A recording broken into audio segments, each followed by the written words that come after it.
Assalamualaikum warahmatullahi wabarakatuh. Halo semuanya, perkenalkan nama saya Tri Pramudia Ramadhani dengan NIM 25016291. Saya dari Prodi Pendidikan Bahasa dan Sastra Indonesia, Fakultas Bahasa dan Seni, Universitas Negeri Padang. Baik, saya akan menjelaskan mengenai hakikat linguistik. Apakah teman-teman sudah pada tahu apa itu hakikat linguistik? Linguistik adalah ilmu yang mempelajari bahasa manusia secara ilmiah. Kata ini berasal dari bahasa Latin lingua yang berarti bahasa. Linguistik tidak mempelajari satu bahasa tertentu, tetapi bahasa sebagai sistem umum yang digunakan manusia. Selanjutnya ada pengertian langue, parole, dan langage. Langue adalah sistem bahasa yang abstrak yang dimiliki oleh masyarakat. Parole adalah penggunaan bahasa yang nyata dalam bentuk tuturan individu, sedangkan langage adalah seluruh kemampuan berbahasa manusia secara umum. Intinya, langue adalah sistem, parole adalah praktik, dan langage adalah keseluruhan fenomena bahasa. Nah, sekarang kita membahas tentang keilmiahan linguistik. Linguistik disebut ilmiah karena telah melalui 3 tahap perkembangan ilmu. Yang pertama, spekulasi, penjelasan tanpa data. Yang kedua, observasi dan klasifikasi, mengumpulkan dan mengelompokkan data.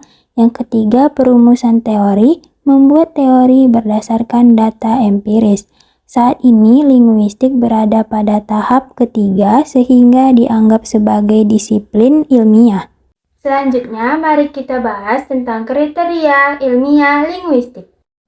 Ada 3 ciri-ciri yang membuat linguistik bersifat ilmiah. Yang pertama, empiris, berdasarkan data bahasa yang nyata digunakan oleh masyarakat.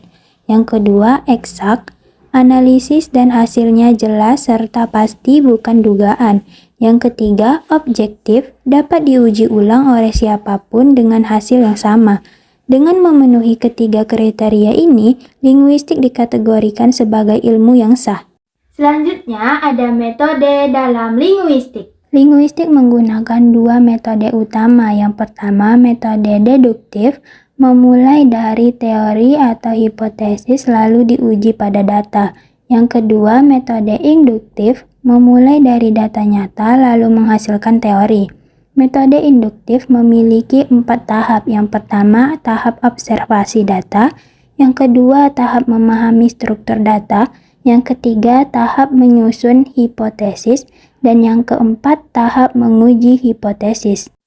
Apakah teman-teman tahu apa saja manfaat mempelajari linguistik? Linguistik sangat bermanfaat terutama bagi seorang guru bahasa karena dapat memahami ejaan, struktur kalimat, dan mengajarkan bahasa secara tepat.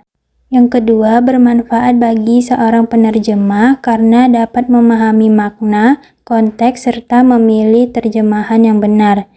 Yang ketiga, bermanfaat bagi seorang penyusun kamus dan penulis buku karena dapat mengetahui fonologi, morfologi, sintaksis, dan makna untuk menyusun bahasa yang tepat. Secara umum, linguistik membantu siapapun yang bekerja dengan bahasa untuk berkomunikasi lebih efektif dan akurat.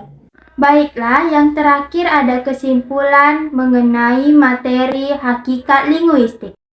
Linguistik adalah ilmu yang mempelajari bahasa manusia secara ilmiah, baik sebagai sistem atau langue maupun sebagai penggunaan nyata atau parole.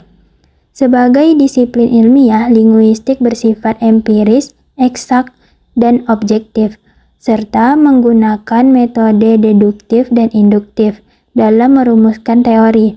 Pemahaman linguistik sangat penting bagi berbagai profesi yang berkaitan dengan bahasa, karena membantu memahami struktur, penggunaan, dan makna bahasa secara tepat, sehingga dapat digunakan secara efektif dalam berkomunikasi maupun analisis bahasa.